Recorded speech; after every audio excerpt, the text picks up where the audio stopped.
Hey everyone, welcome back. Sorry about taking so long to come out with another video. This month, I found it hard to find new content within the game that I can showcase. I can tell you that the burnout is real, and I'm going through it in that sense. Well, enough of me rambling. In my last video, we covered the Ranger and the Fighter classes in depth, exploring their strengths, weaknesses, and overall feel.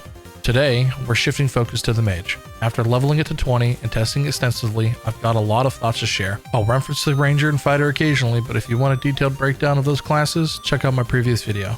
Now, let's dive into the Mage. Before we get into the nitty-gritty, let me quickly remind everyone of the categories we're using to evaluate the Mage. We'll cover single target damage, AoE damage, class utility, survivability, PvP performance, and finally, the overall feel of the class.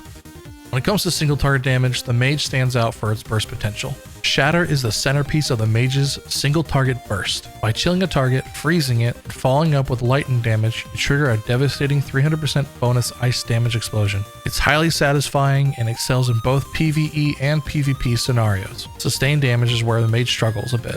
To maintain consistent output, you rely on abilities like Ball Lightning, which deals damage over time as it moves. Bust is another ability which consumes your burn stack and turns into conflagrating. Ball Lightning is effective but depends heavily on positioning, making sustained damage less reliable than burst.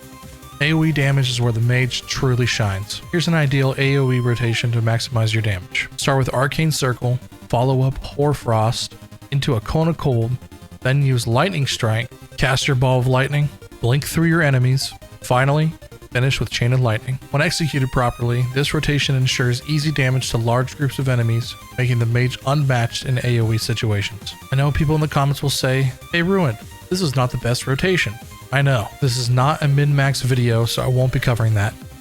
Survivability is one of the Mage's biggest challenges. The ability Shell provides a shield equal to 500% of your magical power, but it's not enough to handle sustained attacks or burst damage from stronger mobs or players. Blink, the Mage's movement tool, allows you to teleport 20 meters, making it useful for both engaging and escaping. It's fun to use when you blink off a cliff for extra mobility, but you still need precise positioning to survive. Overall, the Mage is incredibly fragile and heavily reliant on timing and awareness to avoid taking damage. One mistake can be costly, especially in solo play or PvP. The number one rule as a Mage: positioning is everything.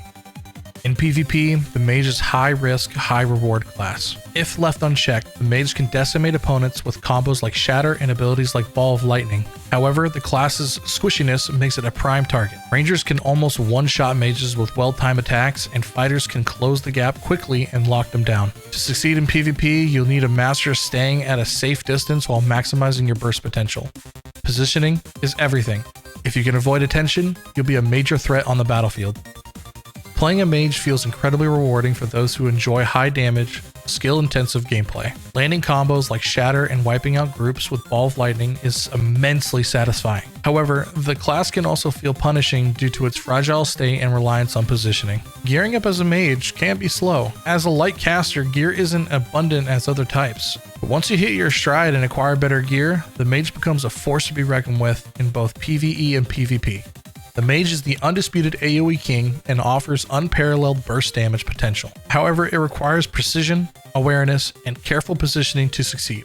If you enjoy playing a glass cannon that rewards skillful gameplay, the Mage is an excellent choice. Now, as for the other classes, Rangers excel in burst damage and utility, making them great for taking down high priority targets. However, their build variety is limited and their rotations can feel repetitive in longer fights. Fighters are incredibly versatile, offering strong sustained damage, excellent AoE potential, and unmatched survivability. They're reliable in almost any scenario, whether solo or in a group.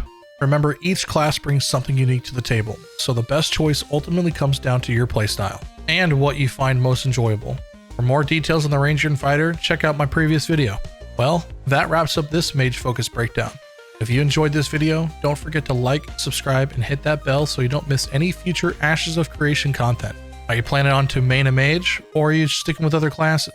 Let me know in the comments. Thanks for watching, and I'll see you in the next one.